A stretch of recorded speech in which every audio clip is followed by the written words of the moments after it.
মধ্যপ্রাচ্যে চলমান যুদ্ধাবস্থার কারণে নিয়মিত ফ্লাইট স্থগিত হওয়ায় সংযুক্ত আরব আমিরাতের দুবাইয়ে আটকা পড়া 189 জন প্রবাসী বাংলাদেশি বিশেষ ফ্লাইটে দেশে ফিরেছেন। সকাল 7টার দিকে ইউএস বাংলা এয়ারলাইন্সের একটি বিশেষ ফ্লাইট তাদের নিয়ে ঢাকার হযরত শাহজালাল আন্তর্জাতিক বিমানবন্দরে অবতরণ করে। নিরাপদে দেশে ফিরিয়ে আনতে ইউএস বাংলা ঢাকা দুবাই ঢাকা রুটে বিশেষ দুটি ফ্লাইট পরিচালনার সিদ্ধান্ত নেয়। এরই অংশ হিসেবে প্রথম বিশেষ ফ্লাইটটি বুধবার রাতে দুবাই থেকে রওনা দিয়ে ভোরে ঢাকায় পৌঁছায়। দ্বিতীয় বিশেষ ফ্লাইটটি বৃহস্পতিবার বিকেল 5টা 15 মিনিটে ঢাকা থেকে দুবাইয়ের উদ্দেশ্যে ছেড়ে যাবে এবং দুবাইয়ের স্থানীয় সময় রাত 10টায় ফিরতি যাত্রী নিয়ে ঢাকার উদ্দেশ্যে রওনা হবে।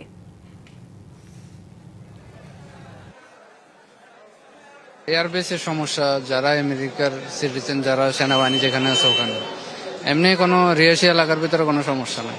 যেখানে এয়ারবেস সেখানে সমস্যা, এয়ারবেস ছাড়া সমস্যা নাই। ইরানের হামলাগুলা অনেকভাবে চলতেছিল, এজন্য খবর নিয়ে লাস্ট পর্যন্ত জানতে পারলাম যে ফ্লাইটটা জায়গা মতো পাইছি, একটু কষ্ট থেকে বাঁচলাম আর কি। যুদ্ধের কারণে মধ্যপ্রাচ্য সহ ইউরোপের বাজারে বাংলাদেশের শাকসবজি, ফল, ফুল সহ কৃষিপণ্যের রপ্তানি বন্ধ হয়ে গেছে। সমুদ্র ও আকাশপথে স্থবির হয়ে গেছে মধ্যপ্রাচ্যের সঙ্গে বাংলাদেশের আমদানি রপ্তানি বাণিজ্য। যুদ্ধের কারণে বিকল্প সমুদ্র পথে পণ্য পরিবহনে অতিরিক্ত সময় ও জাহাজ ভাড়া লাগছে, যার প্রভাবে দেশের বাজারে নতুন করে মূল্যস্ফীতির শঙ্কা দেখা দিয়েছে।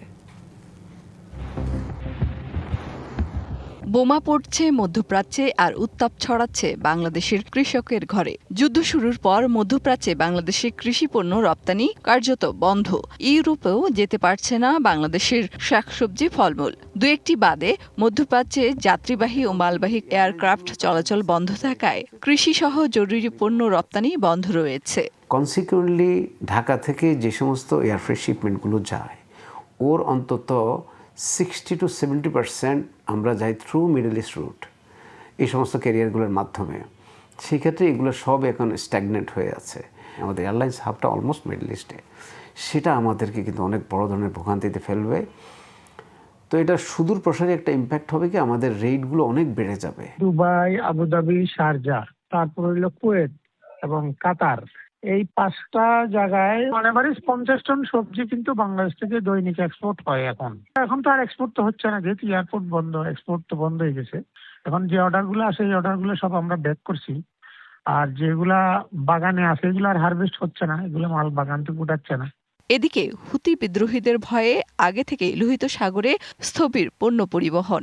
এখন যুদ্ধের কারণে হরমুজ প্রণালী দিয়েও পণ্য পরিবহন বন্ধ।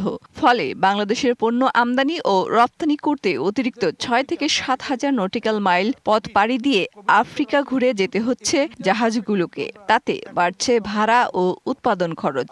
ইতিমধ্যেই জ্বালানি সংকট কিন্তু তৈরি হওয়ার পথে। তো জ্বালানি সংকট হলে উৎপাদন ব্যাহত হবে। সেচ মৌসুম কিন্তু আসতেছে, সেখানে কৃষিকাজেও কিন্তু এটা একটা বিশাল ধাক্কা লাগবে। আবার আপনি দেখেন রেড সি এফেক্টেড, হরমুজ প্রণালী এফেক্টেড।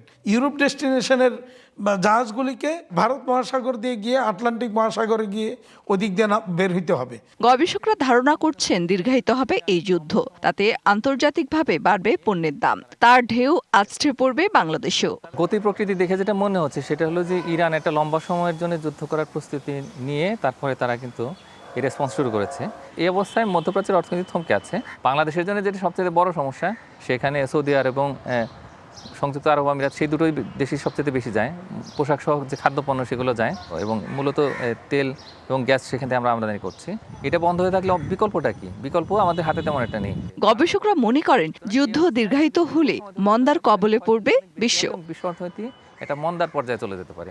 মেহের মনি, ডিবিসি নিউজ, ঢাকা। সরকারি এসে উদ্বেলিত বিএনপি, কিন্তু সাংগঠনিক তৎপরতায় ভাটা পড়েছে দলটির। দলের একটি বড় অংশ মন্ত্রী, প্রতিমন্ত্রী ও সংসদ সদস্য হওয়ায় কেন্দ্র থেকে তৃণমূল পর্যন্ত সাংগঠনিক কর্মকাণ্ডে কমেছে গতি। আগের মতো ভিড় নেই দলীয় কার্যালয়ে। নেতারা বলছেন সাংগঠনিক কার্যক্রমের এই স্থবিরতা সাময়িক। শিগগিরই পুরোদমে শুরু হবে দলীয় ও অঙ্গ সংগঠনের কার্যক্রম। আর বিশ্লেষকরা মনে করেন সাংগঠনিক ঘাটতি অব্যাহত থাকলে বিএনপি দুর্বল হয়ে পড়বে, যা নানা চ্যালেঞ্জে ফেলে দিতে পারে দলটিকে। সশ্রদ্ধ চিত্তে শপথ করিতেছি যে ত্রয়োদশ জাতীয় সংসদ নির্বাচনে নিরঙ্কুশ বিজয়ে দীর্ঘ প্রতীক্ষার অবসান ঘটিয়ে ক্ষমতায় ফিরেছে বিএনপি। কিন্তু দলটির সামনে এখন নতুন বাস্তবতা। প্রশ্ন উঠেছে সরকার গঠনের পর বিএনপি ও সহযোগী সংগঠনের তৎপরতা নিয়ে। দলের ভ্যানগার্ড হিসেবে খ্যাত যুবদলের সাধারণ সম্পাদক এবং স্বেচ্ছাসেবক দল ও কৃষক দলের সভাপতি ও সাধারণ সম্পাদক হয়েছেন এমপি। কেউ কেউ পেয়েছেন মন্ত্রিত্ব। সঙ্গত কারণেই সাংগঠনিক কর্মকাণ্ডে গতি কমার পাশাপাশি আটকে আছে সাংগঠনিক অনেক সিদ্ধান্তও। আগের মতো নেতাকর্মীদের পদচারণা ও ভিড় নেই গুলশানে বিএনপি চেয়ারম্যানের কার্যালয় এবং নয়াপল্টনে কেন্দ্রীয় কার্যালয়ে। তবে নেতাদের দাবি সাংগঠনিক কর্মকাণ্ড এতটা নাজুক অবস্থায় পৌঁছায়নি, এমন পরিস্থিতি সাময়িক। বিএনপি ম্যান্ডেট পেয়েছে এবং আমরা সরকার গঠন করছি। একটু সামান্য কারণে হয়তোবা এটা দৃশ্যমান দেখা যাচ্ছে যে আমরা মনে হয় কাজ করতেছি না এরকম মনে হচ্ছে, কিন্তু অ্যাকচুয়ালি আমরা সাংগঠনিক কাঠামোর মধ্যে থাকতে চাই। সাংগঠনিক কোনো কর্মকাণ্ডে ভাটা পড়েছে আমি এটা মনে করি না, কারণ প্রতিদিনই যদি বাংলাদেশ বিভিন্ন এলাকা থেকে কোনো রকমের অভিযোগ আসে এবং সাংগঠনিক কোনো ব্যবস্থা নেওয়ার জন্য আমাদেরকে আবেদন করা হয়, আমরা কিন্তু নিচ্ছি। তারা বলছেন নতুন কমিটি গঠন এবং আংশিক কমিটি পূর্ণাঙ্গ করা সহ পূর্ণকালীন সাংগঠনিক নেতৃত্ব জোরদারে কাজ চলছে। সাংগঠনিক স্ট্রাকচারগুলো রয়েছে, এগুলো রিস্ট্রাকচারিংয়ের জন্য আমরা অনুমতি চাইব এবং আশা করি যে সাংগঠনিক যে ইউনিটগুলো রয়েছে এগুলো যেখানে মেয়াদ উত্তীর্ণ হয়েছে সেখানে আমরা নতুন কমিটি দেওয়ার চেষ্টা করবো ইনশাআল্লাহ। ইতিমধ্যে আমরা ওয়ার্ড কমিটি নিয়ে পুনর্গঠন করার চেষ্টা করতেছি। এদেরকে আবার সাথে বসে আলোচনা করার মাধ্যমে আমরা এদেরকে আবার সংগঠিত করতেছি এবং আমরা বিশ্বাস করি আগামী ঈদের পর আমরা দেখতে পাবেন যে বিএনপি সরকারে থাকলেও পাশাপাশি আমরা সাংগঠনিক কার্যক্রম থাকবো ইনশাআল্লাহ। সরকারে থাকা মানেই সংগঠন শক্তিশালী এমনটা মনে করার কোনো কারণ নেই জানিয়ে বিশ্লেষকরা বলছেন এ ব্যাপারে বিএনপিকে এখনই সতর্ক হতে হবে। বিএনপি যেদিন ক্ষমতা গ্রহণ করেছে বাংলাদেশে সেদিন থেকে তার মনে রাখতে হবে 2031 সালে কিন্তু তাকে আবার মাঠে নামতে হবে প্রতিনিধিদের জন্য। সেটার জন্য তার দল লাগবে এবং সরকারকে সফল হতে হবে। তার কিন্তু দুইটা চ্যালেঞ্জ, যারা বিরোধী দলে আছে তাদের একটা চ্যালেঞ্জ, তারা দলটাকে সংগঠিত রাখলেই হবে, আর যারা সরকারে আছে তাদের দুইটা চ্যালেঞ্জ, একটা হলো সরকারকে সফল রাখতে হবে, আবার অন্যদিকে নিজের দলটাকেও ওয়েল নেটওয়ার্কের মধ্যে রাখতে হবে, টেকসই রাখতে হবে। এই দুইটা কাজ পাশাপাশি না করলে কিন্তু আওয়ামী লীগের যে বিপদ হয়েছে সেটাও কিন্তু সবার জন্য ল্যাস হবে। সরকার এবং দল একাধারে দুই চ্যালেঞ্জ মোকাবেলায় বিএনপি চেয়ারম্যান ও প্রধানমন্ত্রী তারেক রহমানকেই মূল ভূমিকায় যেতে হবে বলে মত এই বিশ্লেষকের। দলের দায়িত্বটা প্রধানমন্ত্রীকেও এক ধরনের চেক দেওয়া দরকার এবং খেয়াল রাখা দরকার। Anwar Hossain, DBC news, Dhaka. অন্তর্বর্তী সরকার প্রবর্তিত নতুন ইউনিফর্ম প্রত্যাখ্যান করেছেন 96% বেশি পুলিশ সদস্য। আগের পোশাকেই ফিরতে চান তারা। পুলিশ বিতর্কিত এই অজুহাতে সরকার আগের পোশাক পরিবর্তনের সিদ্ধান্ত নিলেও বিরোধিতা ছিল প্রবল। তবে অন্তর্বর্তী সরকারের কয়েকজন উপদেষ্টা এবং সাবেক ও বর্তমান পুলিশ কর্মকর্তাদের সিদ্ধান্তেই পোশাক পরিবর্তন করা হয়। বিশ্লেষকরা বলছেন বিশাল টাকা ব্যয়ে পোশাক পরিবর্তন ব্যক্তিস্বার্থ আর অর্থের অপচয় ছাড়া কিছুই না। নতুন পোশাকে অস্বস্তি, পুরনো ইউনিফর্মে ফিরতে চান পুলিশ সদস্যরা। বিএনপি সরকার গঠনের এক সপ্তাহের মধ্যেই এই দাবি তোলে পুলিশ সার্ভিস অ্যাসোসিয়েশন। সংগঠনটির মতে বাহিনীর বেশিরভাগ সদস্যের পছন্দ নয় নতুন পোশাক। অত্যাধিক তাপমাত্রা এবং উচ্চ আর্দ্রতায় এই পোশাকে দায়িত্ব পালন করা কষ্টকর। এছাড়া 2-3 বার ধোয়ার পরই নষ্ট হয়ে যায় রং। ক্রয় সংক্রান্ত নথিপত্র অনুযায়ী পুলিশের নতুন পোশাকে প্রবর্তনে খরচ হয়েছে প্রায় 150 কোটি টাকা। পুলিশ সার্ভিস অ্যাসোসিয়েশন বলছে বাহিনীর মতামত না নিয়েই নির্ধারণ করা হয় নতুন পোশাক। এতে গায়ের রং, আবহাওয়া ও অন্যান্য বিষয় বিবেচনা করা হয়নি। আর্থিক ক্ষতি হবে যদি আমার গায়ে যে পরিহিত পোশাকটি আছে এটি বাতিল করলে, কারণ এখনও 2 লক্ষাধিক পুলিশের যে 64টি জেলায় কিন্তু কেউই নতুন পোশাকে যায় না, সবাই এই পুরাতন পোশাকই এখনও বিদ্যমান রয়েছেন।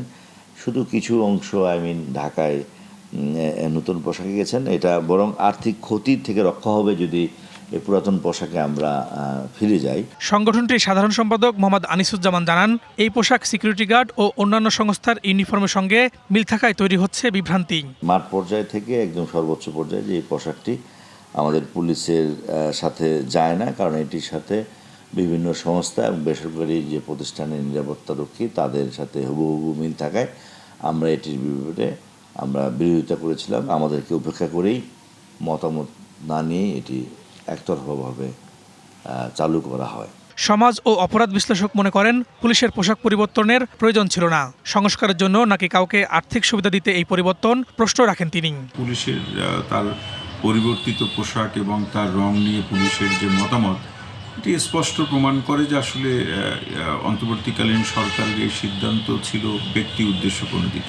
তবে নতুন সিদ্ধান্ত কিংবা আগের সিদ্ধান্ত এই দুই সিদ্ধান্তের ক্ষেত্রেই কিন্তু রাষ্ট্রের প্রচুর অর্থের অপচয় হয়েছে। সংশ্লিষ্টরা মনে করেন পেশাদার পুলিশ বাহিনী গড়তে সবার আগে দরকার রাজনৈতিক হস্তক্ষেপ বন্ধের নিশ্চয়তা। Farhaduzzaman, DBC news, Dhaka. যুক্তরাষ্ট্রের দক্ষিণ ও মধ্য এশিয়া বিষয়ক সহকারী পররাষ্ট্রমন্ত্রী পল কাপুরের সঙ্গে বাংলাদেশ জামায়াত ইসলামীর একটি প্রতিনিধি দলের বৈঠক অনুষ্ঠিত হয়েছে। ঢাকাস্থ মার্কিন রাষ্ট্রদূতের বাসভবনে এই বৈঠক অনুষ্ঠিত হয়, যেখানে জামায়াতের পক্ষে দলের নায়েবে আমির ও জাতীয় সংসদের বিরোধী দলীয় উপনেতা ডাক্তার সৈয়দ আবদুল্লাহ মোহাম্মদ তাহের, সহকারী সেক্রেটারি জেনারেল ও বিরোধী দলীয় হুইপ মাওলানা রফিকুল ইসলাম খান, কেন্দ্রীয় নির্বাহী পরিষদ সদস্য সাইফুল আলম খান এবং জামায়াত আমিরের পররাষ্ট্র বিষয়ক বিশেষ উপদেষ্টা ব্যারিস্টার মীর আহমেদ বিন কাশেম উপস্থিত ছিলেন। ভোলা সদরের ধনিয়া ইউনিয়নে একটি টিউবওয়েল চাপলেই বের হচ্ছে গ্যাস। মাটির নিচে বিপুল গ্যাস মজুদ থাকতে পারে ধারণা করছে স্থানীয়রা। গৃহস্থালির কাজে ব্যবহারের স্বপ্ন দেখছে এলাকাবাসী। বিষয়টি অনুসন্ধানের জন্য বাপেক্সকে জানিয়েছে উপজেলা প্রশাসন।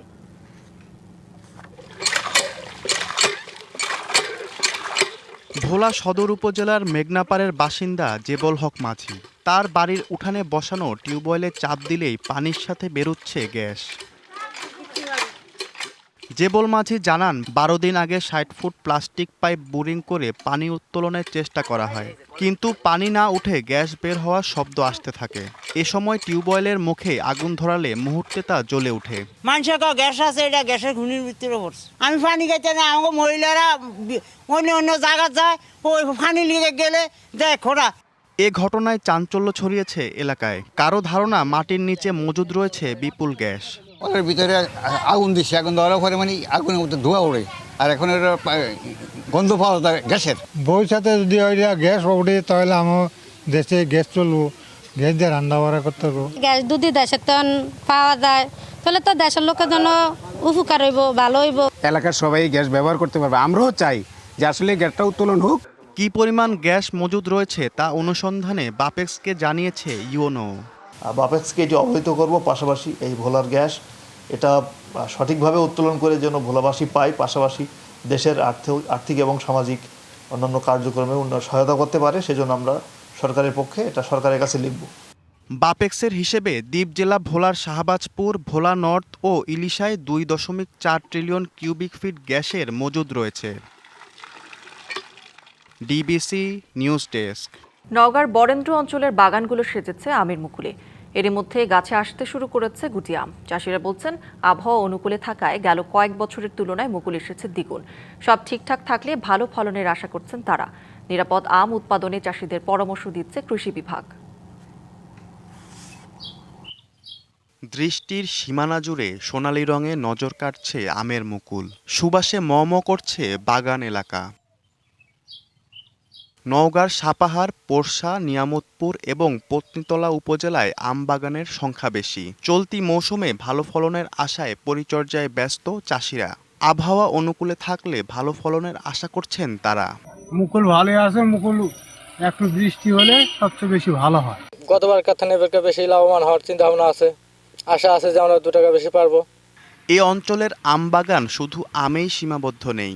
বাগানের জমিতে চলছে সবজির চাষ। একই জমিতে মিলছে একাধিক ফসল। ফলে কৃষকের লাভ বাড়ছে, কমে যাচ্ছে খরচের চাপ।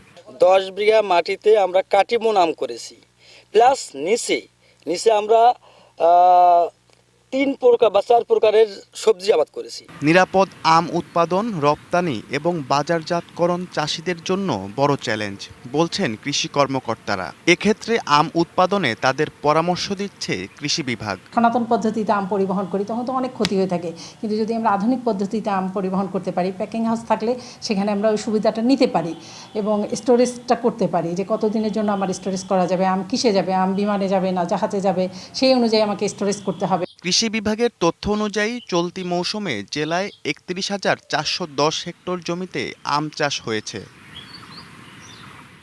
DBC news desk. যুক্তরাষ্ট্রের দক্ষিণ ও মধ্য এশিয়া বিষয়ক সহকারী পররাষ্ট্রমন্ত্রী পল কাপুরের সঙ্গে বিএনপির একটি প্রতিনিধি দল বৈঠক করছে গুলশানে আমেরিকান রাষ্ট্রদূতের বাসভবনে। সেখানে রয়েছেন আমাদের সহকর্মী হুমায়রা ফারুকি, যুক্ত হব তার সাথে। হুমায়রা, নিশ্চয়ই আমাকে শুনতে পাচ্ছেন। বৈঠকের বিষয়ে কি তথ্য রয়েছে আপনার কাছে? বিএনপির পক্ষে বৈঠকে কারা উপস্থিত রয়েছেন, সার্বিক বিষয়বস্তু নিয়ে কিছু জানতে পেরেছেন কিনা, সব মিলে জানাবেন। করি। এই মুহূর্তে আমি আছি গুলশান 2 নম্বরে আমেরিকান রাষ্ট্রদূতের বাসার সামনে, কিন্তু সকাল 11টায় যে বৈঠকটি শুরু হওয়ার কথা ছিল সেটি এখন পর্যন্ত শুরু হয়নি। একটু আগে আমরা যেটি দেখেছি যে